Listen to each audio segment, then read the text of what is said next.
Qué bueno que sigue con nosotros en este espacio de la entrevista. En esta ocasión nos encontramos en la Secretaría de Movilidad y Transporte, justamente con su titular, el secretario José Luis Guevara. Muchas gracias, José Luis, por recibirnos. Carmen, bienvenida. Me da mucho gusto que estés aquí. También que esté tu equipo de profesionales. Esta es su casa. Bienvenidos a La Remoto. Platícanos, ¿cómo fue el trabajo durante este segundo año de gobierno? Bueno, pues fue un año, como todos, muy intenso.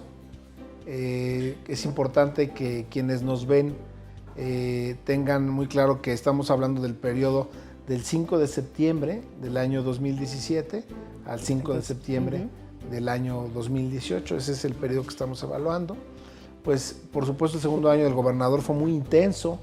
Estamos hablando de un gobernador que ha dado resultados muy importantes en materia, por ejemplo, de salud, en materia de desarrollo económico, y el transporte tampoco se queda fuera. Fue un año en el que se logró llevar a cabo diferentes acciones de forma operativa, ¿no? Como es, por ejemplo, poco más de 10,000 inspecciones físico-mecánicas de vehículos, pero también fue un año en el que se pusieron las bases para la nueva movilidad y el transporte del Estado. Y eso es muy importante que quienes nos ven lo sepan, porque se aprobó la nueva Ley de Movilidad y Transporte el día 26 de julio de este año. Esa nueva Ley de Movilidad y Transporte es el nuevo marco a partir del cual el gobernador Omar Fayad, y en el caso nuestro como parte de su equipo, sus colaboradores, vamos a ordenar y vamos a trabajar para que los hidalguenses tengan el transporte y la movilidad que merecen. Entonces, por eso es muy importante este año. Entonces, estamos hablando de que hoy contamos con un marco jurídico para poder determinar hacia dónde vamos y cómo queremos estar. Ya no solo de transporte, porque antes, Carmen, solo hablábamos de transporte, lo cual es importantísimo. El transporte público es la columna vertebral de la movilidad en el estado de Hidalgo. Más del 70% de los hidalguenses se mueven en el transporte público. Sin embargo, ya con esta nueva ley, ya incluimos, por ejemplo, en la jerarquía de la movilidad, pusimos al principio, en la punta de la pirámide, al peatón. Después del peatón, al ciclista. Después del ciclista, a los usuarios de transporte público. Posteriormente, a los usuarios de transporte de carga. Y en quinto lugar, al automovilista. Eso no quiere decir que no nos importen los automovilistas, por supuesto que nos importan. Pero desde el punto de vista de nuestro actuar, vamos a buscar siempre privilegiar al peatón, al ciclista, porque pues hoy sí transitamos, pues no solo por las calles de nuestro querido estado de Hidalgo, sino en todo el país. El reto de la movilidad peatonal es muy grande, es difícil. El tema de ciclismo, por ejemplo, no contamos con las condiciones que quisiéramos para que pueda haber ciclistas que utilicen ese mecanismo como un medio de transporte, no solo como un medio recreativo. Claro. Lo que queremos ver, lo que quisiéramos ver, es gente que se sube a la bicicleta quizá con su portafolio y van a trabajar. No necesariamente el que va a pasear, claro que qué bueno que pasemos en bicicleta, pero lo que queremos es que sea un medio de transporte, un medio de movilidad, tener ciclovías que conecten de un punto a otro, claro, que puedan conectar además con diferentes medios de movilidad. Le informamos al Congreso del Estado en la comparecencia, estuvimos por allá el día 22 platicando con los señores diputados y las diputadas, y les decíamos, por ejemplo, que estamos por concluir la obra de la estación central de autobuses y de abastos. Y esa central tiene una característica, ahí confluyen diferentes modos de transporte. Ya en el transporte federal, ¿no? Los que vienen de la Ciudad de México, por ejemplo. Pero también hay taxis que llegan ahí, metropolitanos. También tenemos los taxis de sitio de la central. También tenemos diferentes rutas de transporte colectivo. Y hoy agregamos 2 modalidades más, Carmen. Agregamos el Tusobús. Vas a poder llegar directamente a la central de autobuses y a la de abastos con el Tusobús en un servicio express. Ahorita te voy a platicar un poco más. Pero también vas a poder llegar con bicicleta a través de una ciclovía que va a estar conectada con la ciclovía que está ubicada en Río de las Avenidas. Vas a llegar en tu bici y vas a encontrarte con un ciclopuerto para 120 bicicletas. Puedes dejar ahí tu bicicleta y entonces ahí puedes tomar varias decisiones, ¿verdad? Por eso es la multimodalidad. porque combinamos diferentes modos de transporte. Vas a poder, por ejemplo, dejar tu bici e irte a México, tomar un autobús, un ADO, perdón, el comercial. Aguas con los goles. ¿No? O cualquier otra línea de autobuses, claro. Y te vas a poder ir a la Ciudad de México. O también vas a poder dejar tu bicicleta e irte al sur, a Telles, por ejemplo, o te vas a poder ir a alguna otra de las estaciones que van hacia el sur y en ese medio de transporte, porque no es lo mismo pues pedalear algunos kilómetros que irte hasta Telles, claro, ¿verdad? Tiene también su gracia. Entonces vas a poder, o también podrías ir al centro, porque vamos a tener un servicio express al centro. Entonces, ese es el tipo de cosas que el gobernador Fayad quiere para los hidalguenses. Inversiones en infraestructura, pero que se coordinen entre sí y que deriven en una mejor movilidad, no solo en la obra por sí misma, ¿verdad? Entonces, bueno, esa nueva ley, regreso al tema de la ley, es la que nos da este marco, Carmen, que nos va a permitir transformar de fondo el transporte en el estado, darle, por ejemplo, tecnología al transporte público, hacer más fáciles los trámites, mejores las supervisiones, darle transporte a comunidades. Por ejemplo, nos encontramos, y es muy lamentable, Carmen, encontrar que hay comunidades en el estado. Hidalgo tiene más de 5,000 localidades. Es uno de los estados de la República con mayor dispersión poblacional. Eso es un tema bien importante. Y nos encontramos con que hay localidades en el estado que no tienen transporte público o que lo tienen 1 o 2 veces por semana. Sobre todo eso nos pasa mucho en las comunidades indígenas. Entonces, esta ley, por ejemplo, incorpora una figura que se llama transporte comunal indígena, que precisamente es para que esas comunidades tengan transporte, porque el transporte no puede ser un artículo de lujo, no puede ser privativo de aquellos que disponemos de un poquito más de recursos para podernos mover. El transporte, la movilidad es un derecho humano. Entonces todos los hidalguenses, y es lo que quiere el gobernador Fayad, deben de tener a su alcance la mejor movilidad posible. Siempre hay mejores movilidades posibles. Yo te aseguro que cuando vemos imágenes de algunas otras ciudades del mundo, ¿verdad?, que son referentes en movilidad, siempre tienen algo más que hacer. Hoy los hidalguenses tenemos muchos retos y los vamos a afrontar bien, y esta ley nos va a ayudar mucho. A ver, estoy viendo que entonces la pirámide se invirtió al darle esa prioridad al peatón. Efectivamente. Porque queda claro que todos en determinado momento somos peatones, ¿no? Nos bajamos de nuestra unidad y nos convertimos en peatones. Y otra cosa, comentas justamente de estos transportes que hay en diferentes comunidades, porque no puede ser el mismo tipo de transporte de Huejutla al que hay aquí en Pachuca, ¿no? Allá son unas camionetas que están habilitadas para esto. ¿Este tipo de transporte es legal? ¿Este tipo de transporte es también el que se da en esas comunidades avalado por la Secretaría? Es una gran pregunta la que haces, Carmen, y quiero decirte algo. Hoy en Hidalgo, y yo lo digo sin ningún miedo a reconocerlo porque esa es la realidad, nos encontramos, por ejemplo, que en la región huasteca hay muchos ciudadanos que prestan el servicio de transporte sin concesión. Eso, por supuesto, es ilegal. Pero también nos encontramos con que hay comunidades en las que nosotros como autoridad podríamos hacer mucho más para otorgarles un servicio, digamos, legal, un servicio concesionado. Parte de la ley es eso, es reconocer una realidad y tratar de normarla y tratar de acercarlos, digamos, y darle los mecanismos para que puedan prestar el servicio, por ejemplo, con un seguro, que tengamos una póliza de seguro, que los operadores cuenten con un tarjetón. Acuérdate que el tarjetón nos garantiza que no tiene antecedentes penales, nos garantiza que pasó un curso, nos garantiza también, por ejemplo, que pasó ciertas pruebas físicas, que pasó ciertas pruebas toxicológicas, que por ejemplo el antidoping. Y entonces el tarjetón para nosotros es bien importante porque nos permite saber quién está al mando. Y quien está al mando trae atrás a lo mejor a 15 o a 20 personas y de él depende su vida. Por eso para nosotros es importante. Por supuesto, una unidad que no está concesionada, una unidad que es irregular, pues no nos lo garantiza. Claro. Entonces, en la Huasteca, por ejemplo, queremos entrar con un programa, y es parte de lo que vamos a hacer dentro de una estrategia muy general, que es la Estrategia Integral de Movilidad. Vamos a tener lo que denominamos el Programa de Ordenamiento del Transporte, y ahí vamos a meter estas acciones a través del transporte comunal indígena para poder ayudar a esas comunidades a que cuenten con un transporte regular. Es importante que demos el paso.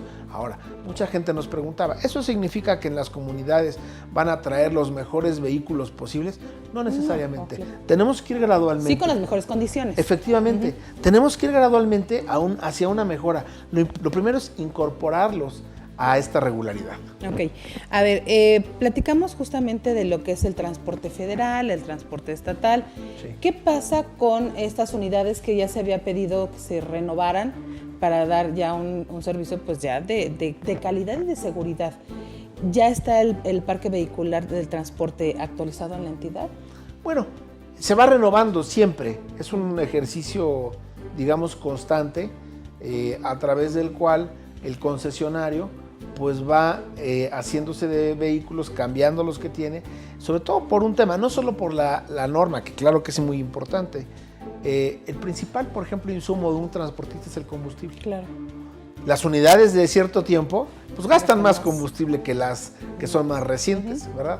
Entonces hemos generado las condiciones para que ellos los puedan renovar ese parque vehicular, para que lo puedan hacer de una manera más sencilla, pero también hoy, por ejemplo, en la ley les damos la oportunidad de que si hay unidades, por ejemplo, hay unidades que después de un determinado tiempo son operativas, también lo puedan hacer. Okay. Entonces, encontramos un equilibrio. A mí me dio mucho gusto. Ayer estuve en Tulancingo y estuve con un grupo de concesionarios, saludé a un grupo de concesionarios, de taxistas, y me enseñaron sus unidades, ninguna traía menos de 2 años de antigüedad.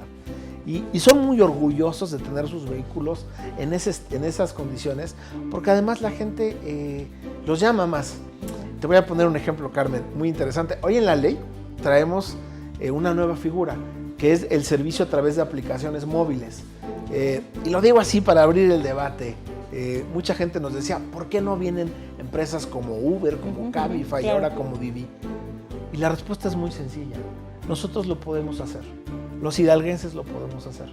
El gobernador del estado le ha apostado, y la apuesta del señor gobernador es a que sean nuestros propios taxistas los que puedan ofrecer el servicio a través de aplicaciones móviles, por supuesto en condiciones diferentes. ¿Y a dónde voy? Lo que no queremos es que pues, puedas pedir, a lo mejor hagamos una aplicación de última tecnología con muchas funcionalidades, pero que pidas el taxi y te llegue una carcacha, y lo digo así, claro, ¿no? Eso no es lo que queremos. Entonces, quienes entren a este programa van a tener que comprometerse, como estos amigos que te platico en Tulancingo, a tener sus unidades en buen estado, a que cuenten unidades muy recientes, a que el servicio va a ser de alta calidad, claro, para que pudieras competir.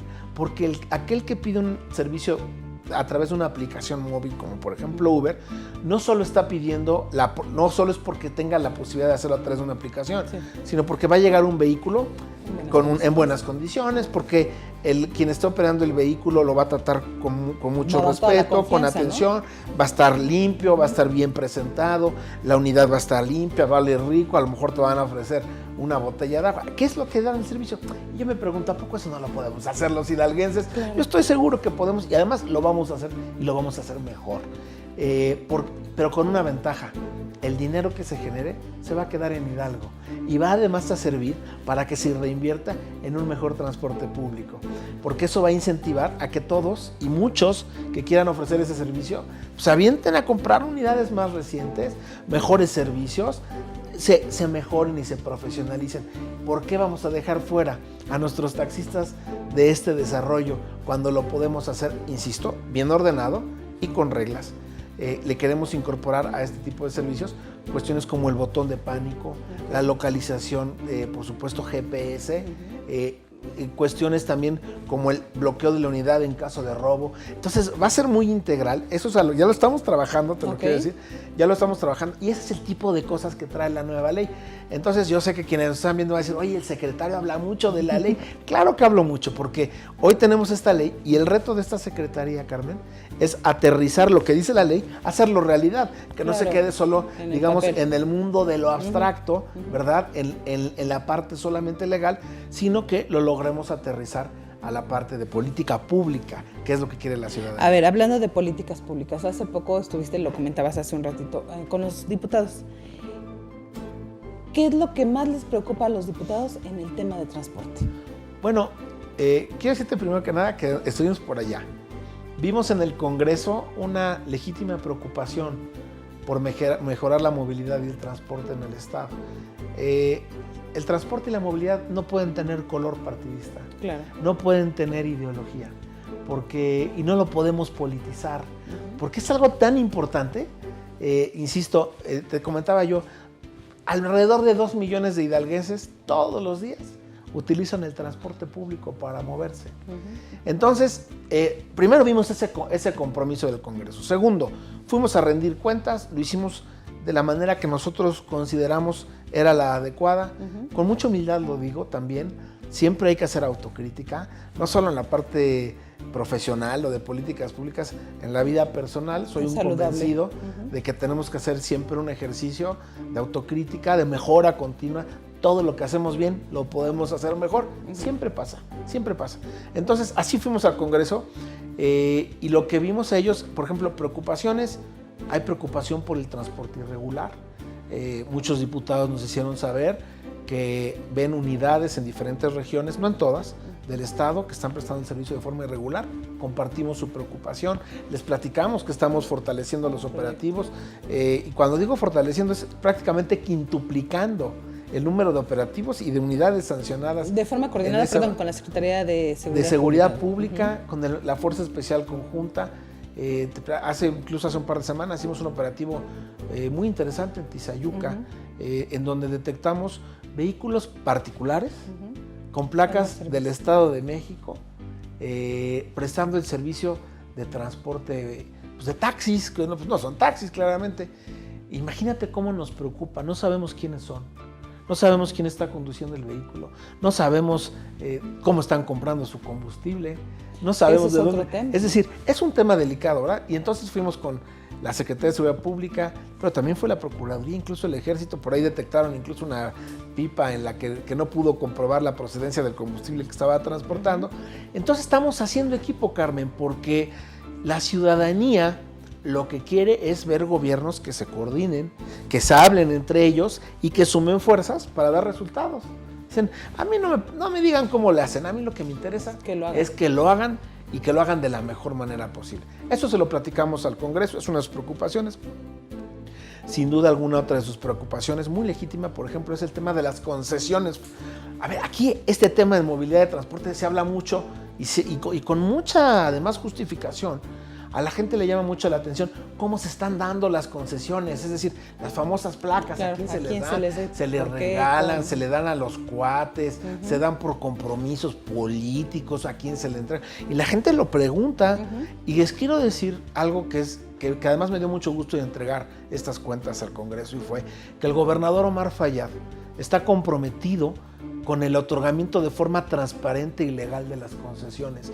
Es el gobernador que menos concesiones ha entregado en muchísimos años, te lo quiero decir, pero además las que ha entregado, que son muy poquitas, por ejemplo, le dimos 38 concesiones al DIF para los vehículos para discapacitados, que son unos taxis en modalidad reducida, que tienen la posibilidad de que entres directamente con la silla de ruedas. Te pongo un ejemplo, se han entregado muy pocas, pero queremos entregarlas basadas en criterios técnicos, en criterios legales y con total transparencia y honestidad. Porque queremos que la gente sepa que lo que estamos haciendo aquí es legal y lo estamos haciendo además siempre de forma transparente y viendo por sus intereses, por los intereses de la gente, no por los intereses de alguien en particular. Porque para nosotros es importante, Carmen, que quede claro que nadie está fuera de la ley. Aquí hoy hemos trabajado en esta secretaría muy fuerte para dejar muy claro que todos son bienvenidos, que a todos les abrimos las puertas, que con todos queremos trabajar y hacer equipo y que esta es una secretaría de puertas abiertas. Pues ya nos dejaste la pregunta ahí en el qué van a hacer, porque estoy viendo lo que están haciendo y que a fin de cuentas sigue para el próximo año. El tiempo se nos está terminando. La verdad es que algo sí quisiera yo nada más resumir. La gente debe confiar en que la Secretaría de Transporte y Movilidad hoy está trabajando de forma integral, sin tener que trabajar de forma aislada como en mucho tiempo se consideraba, incluso era instituto, ¿no?, del transporte. Yo te puedo decir, Carmen, y le quisiera decir a quienes nos hacen el favor de vernos, que tengan la confianza. Aquí hay un equipo de hidalguenses que está siguiendo la instrucción del gobernador de transformar el transporte en el estado de Hidalgo. Vienen grandes tiempos para la movilidad y el transporte en Hidalgo. Estamos trabajando muy fuerte para hacerlo realidad. Estamos poniendo todo lo que está en nuestras manos desde el punto de vista profesional, institucional, pero incluso personal, pues porque le queremos dejar un mejor Hidalgo a las generaciones que vienen, y creo que la parte de movilidad es fundamental. Tengan confianza en nosotros, manténganse cerca, el transporte público es de todos y entre todos lo podemos construir mejor. José Luis, muchísimas gracias por habernos recibido. Gracias a ti, Carmen, bienvenidos. Muchas gracias. Y a usted le invitamos a que se quede con más en Visto Bueno.